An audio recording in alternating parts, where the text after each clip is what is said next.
LegacyMaker, the All Sports Network.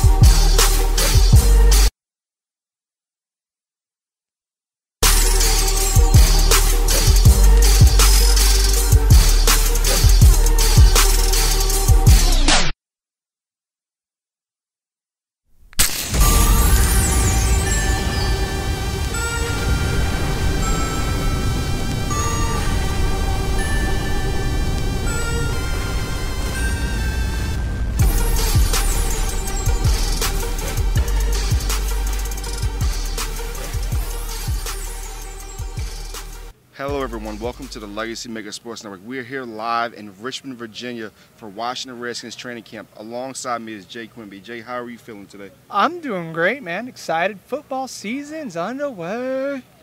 You seem like you are excited. Now the topics we're going to get to today, 3 topics. Number 1, very exciting news for Washington Redskins fans as Derrius Guice is on the field. He was practicing today. Let fans know what he did. He looked really good. Got to see some passes out of the backfield for him. That's one thing the coach talked about in his press conference. They were really surprised about his hands.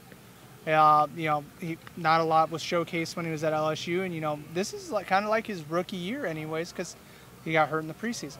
How important is it for him to show those skills? Because you don't want him to carry the ball 25, 30 times a game, especially in his rookie season after that injury. You want him catching balls out of the backfield. Maybe he can get out of bounds, save his legs. How important is that, Jay? Oh, it's very important because you bring him in as a third down back, and having AP coming after that year we didn't think he was going to have. He's getting older, so having these two to break it down, and Chris Thompson getting injured a lot. Maybe this is a combo that could help excel them in the rushing plus passing. Now, we know that they want to save him. However, he needs the reps because Adrian Peterson, we know eventually he's going to break down. Thompson, we know eventually he's going to break down. So how important is it for them to get him reps in the preseason but not do too much? Oh, very important. They got to definitely, because they got 3 guys that they brought in, the undrafted free agents. Bryce Love is not going to be active right now. He's on the PUP, so they could pull him off at any time. Unfortunately, so I was looking forward to see what he could bring to the table. But knowing the Redskins, they want to bring 4 running backs in on their 53-man roster. True. Now, ladies and gentlemen, we transition from some very good news to some money issues. Trent Williams holding out one of the better offensive left tackles in the football. How much of an impact is this on the Redskins, and how much does this make the decision not to play a Dwayne Haskins when his blind side would not be protected? It's kind of huge, to be honest. I mean, they did bring in Eric Flowers, which they liked his versatility, but he's Eric Flowers. They brought him in, hoping to transition to the guard position, which, they got Wes Martin, and I love Wes Martin coming out of Indiana. I think he has got a very, very high upside, but, I just don't trust Flowers at that left tackle position. Transitioning, we're talking about Eric Flowers. If you look at Eric Flowers and you look at the Washington Redskins, they have done a great job in the past of developing offensive tackles, linemen, etc. So coming to this team, could this be his last opportunity if he can't succeed with a Washington Redskins team who's had that reputation for developing offensive tackles? Oh, absolutely, because he got more than he deserved coming from the Giants because, every year Eli was running for his life. Every single year. Yeah. Yep. And now we'll go to topic 3. We're going to talk about the quarterbacks. We have Dwayne Haskins, Colt McCoy, and we have Case Keenum, who is a journeyman who's played well but has run into some bad situations. Right now, Jay, give me your ranking from 3 to 1. Who you favor in this quarterback race? Well, number 1, I'm going Case Keenum just because they paid him a lot of money to bring him in. But I like Haskins, Ohio State alum myself. But he's got to build that repertoire, and I think they're trying to protect him. I think if they start off their first 4 games not doing well, you'll see Haskins. Okay, however, you're going into week 1. You're playing the Philadelphia Eagles. You need a pop. You're playing an Eagles team that is hungry. Carson Wentz, who wants to prove he's worth that contract. I mean, if you come out and you stink it up the first, you remember, you have Philadelphia, you have Dallas. You know that if Washington comes out and stinks it up, the Dwayne Haskins calls are going to start to come. This franchise needs an energetic piece. Oh, absolutely, I agree. But you know, we were watching him out there on the field. Haskins is hitting the throws, but the wide receivers haven't built up that, you know, That rapport. the rapport to be where they need to be on the field. If they can get that down, start Haskins week 1. Well, another thing. That's why we got 4 games in the preseason. You know. Another thing I want to ask you is important is it a year for Reed, because he is a very good tight end, but for the quarterbacks to succeed, they're going to need not only him but Vernon Davs and that 2 tight end backfield to make plays. Well, you got that, and you know, I've been waiting for Jeremy Sprinkle to break out, and he's been sitting back there. You know, before he got in trouble at Oklahoma, he was a great tight end out there. Okay. And they bring him in, and you know, Vernon Davs is getting a little long in the tooth. Jordan Reed got to stay on the field, man. When he's on the field, he's a weapon, but he's got to be on the field. Okay. Everyone, for Jay Quimby, Rob Johnson, this has been LegacyMaker Sports Network live from Richmond, Virginia. Hello, everybody. Darrell on LegacyMaker Sports Network. Now that everything's over from day one, let's take you to our post-game highlights and interviews. Greg Minuski, last year didn't get the results you guys wanted, obviously. What was it in your discussions with him, in the things he presented to you, that led you to believe he's got the right plan to turn this thing around? I think I wanted a consistent approach on defense. I felt like from a youth standpoint, we had a lot of good things going defensively, especially with the defensive line, outside linebackers, interior linebackers, corner safeties. Just give them a few more pieces to work with. And adding Landon Collins has helped quite a bit. Get another first-round draft pick like Montez Sweat will help. Cole Holcomb will help out a lot. Give him some more bullets in his gun, and I think he's going to be just fine. Jay, through OTAs and minicamp, was there a skill that Haskins showed that surprised you or that stood out over? What does he do well? I think the one thing that you can't gauge, and it's still early, but is the poise factor. And I think he's got great poise for a young player. And you watch him in college, and he had great poise. I mean, he played at Ohio State, and they had some big-time games there. And the poise that he displayed in the pocket carried over to the OTAs. People are around him. I know he knew he wasn't getting hit, but still the ability to move his feet in the pocket, keep his eyes downfield, and make plays outside the pocket with his legs was very exciting. And I think he's just got a great demeanor about himself. I don't think he lets one play affect his next play, which is very, very important for a quarterback in the National Football League. Coach, going back to the defense for a moment, you have some things to work through on offense, it looks like, this year early. Is it incumbent upon the defense to hold things together early until your offense catches up? I think it's important for our defense to hold it down for 16, 17, 18, 19, 20 weeks. We have to be a great defense for sure. I think some of the great teams that have won Super Bowls have always been able to stand and lean on their defense, and that's what we're trying to get to here. Offensively, we have to make sure we play smart. When we were 6-3, we were playing good defense, and we were not turning the ball over, and we were playing field position. And we weren't winning pretty, but we were winning games, and that recipe can hold true for a very long time if we're playing great defense, and we expect our defense to do that.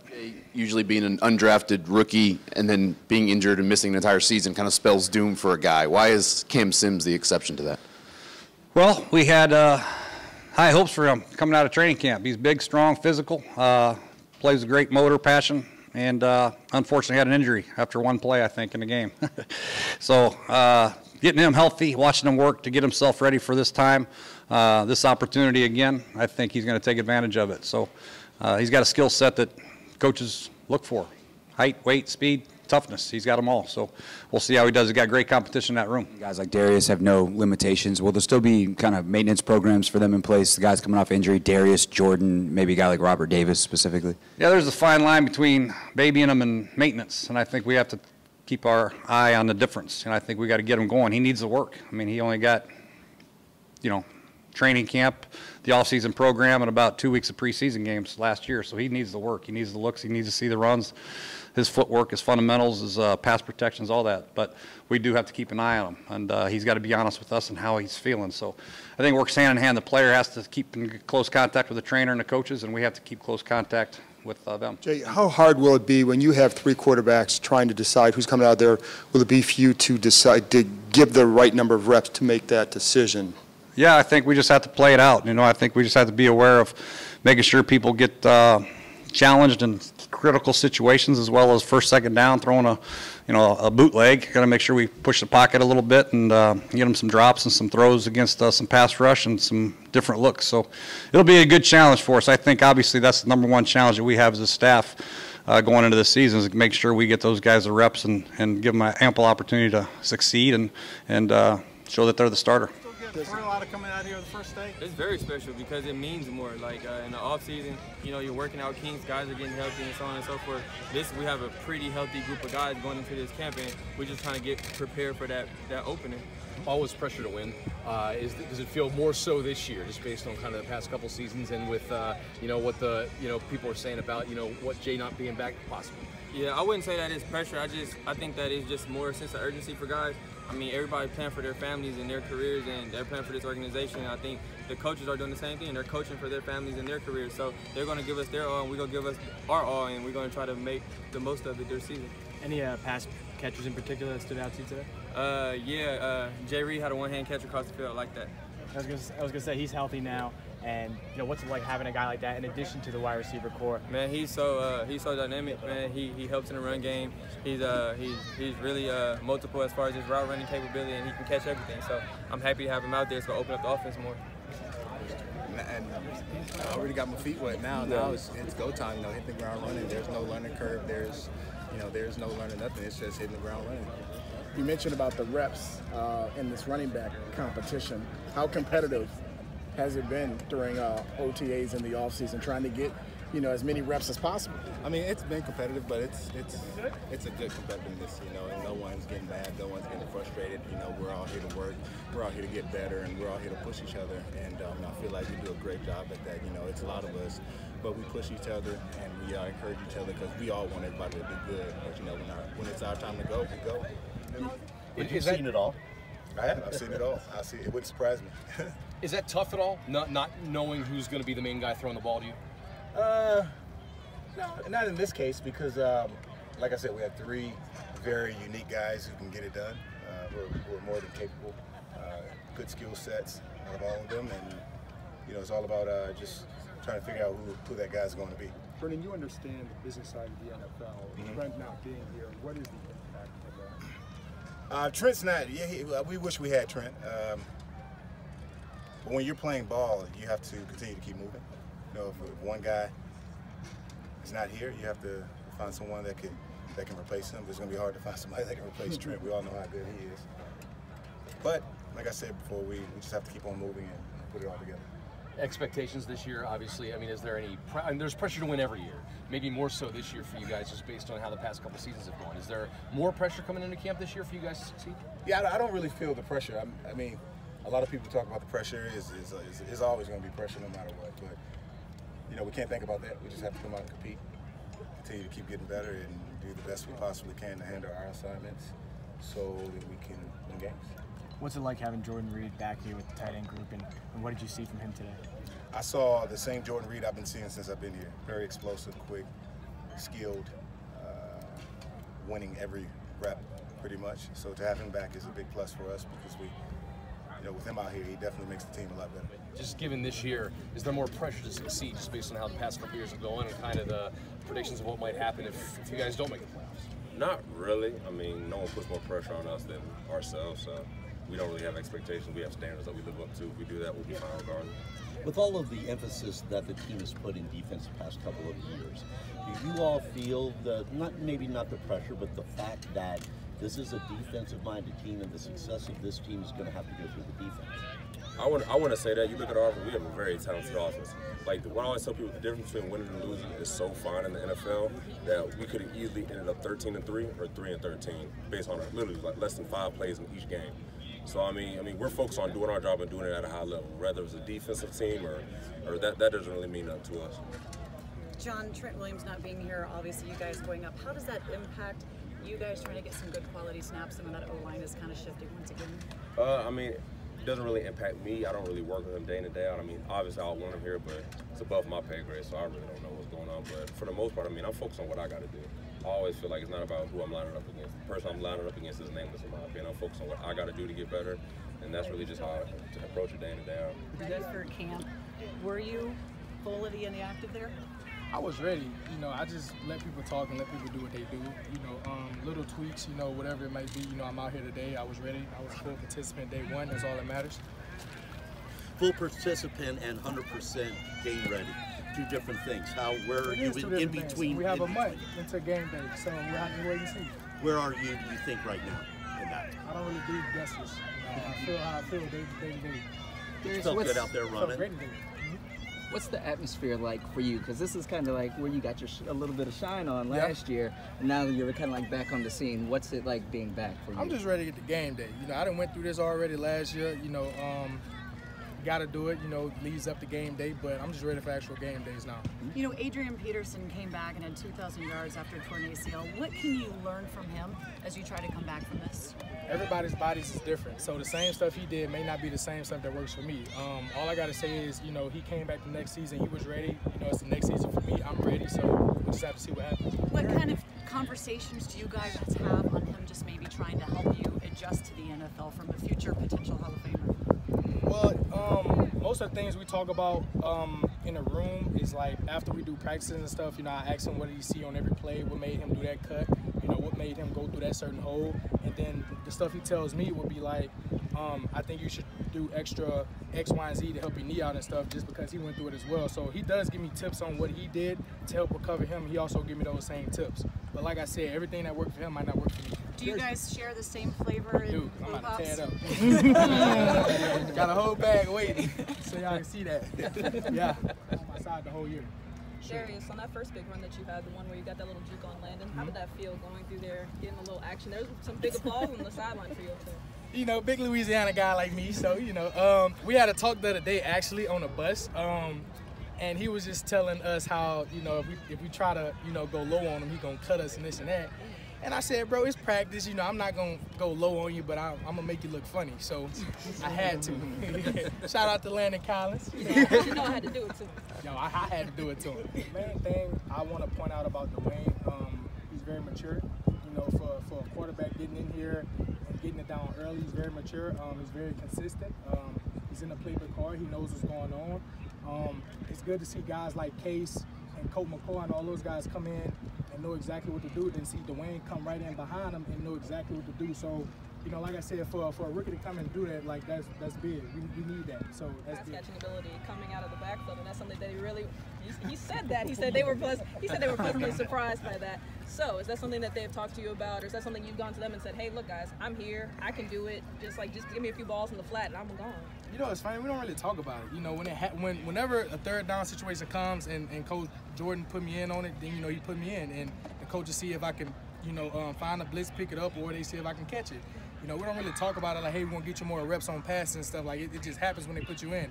If the quarterback ends up throwing you the ball, then they're going to see what you can do. If you don't, then they're going to see if you can block. So it's just kind of like if you're in on that play when it happens. They don't really anticipate on putting you in on it. So. Well, just, you know, seeing Sean Dion work over the past couple of years and seeing how he's, you know, come back from the injury he had at in his senior year in Alabama, I'm excited to see what he can do. He's athletic, he's fast, and he's confident now. And that's one of the things I was talking about with him today. He was like, man, you know, it's amazing. You have a year in a system. You have a year to, you know, continue to get your body right. And from the injury he had, he's like, I just mentally am more sure of myself and more confident. And John Bostic, you know, guy been playing for a long time, and there's a reason for that. He's good. He makes plays. He's real sudden with his movements, and, you know, gets where he needs to be efficiently. Hey, John Allen had a quote in minicamp, I believe, where he said, "We've got the pieces, but pieces don't win games." Mm-hmm. I think between yourself and Montez and Norman and Collins, there's a lot of names. How do you turn that into a top 10 defense? Yeah, I think that's well said by John. We on paper, we're really good right now. I mean, you look at our front seven, we feel really good about our front seven. You look at our back end, we've made a lot of, you know, big additions there with Landon and Josh, you know, a few years back. We have a chance to be really good, and it's just, we got to stay healthy. Everyone has to buy into the scheme and know what they do, know what they have to do on each play, and you know, because when you have mental errors, when one mental error happens, that can ruin a whole play for a defense. So if everyone knows where they have to, and if everyone knows what they have to do and knows where they need to be, that's taking the step toward being a great defense. Ryan, having had Mason make a lot of the calls the last couple of years, how quickly is Bostic taking that position over, and is it impressive that he's been able to do that so quickly since coming here? Yeah, it is impressive. It's not a easy defense to learn quickly. I mean, we have a lot of calls. We have a lot of verbiage, a lot of adjustments off each call, and so this defense puts a lot on the Mike linebacker, and so whether he's ready or not, he has to make those calls and be ready to make them. And good day out there today, and hopefully he just can continue to learn and progress.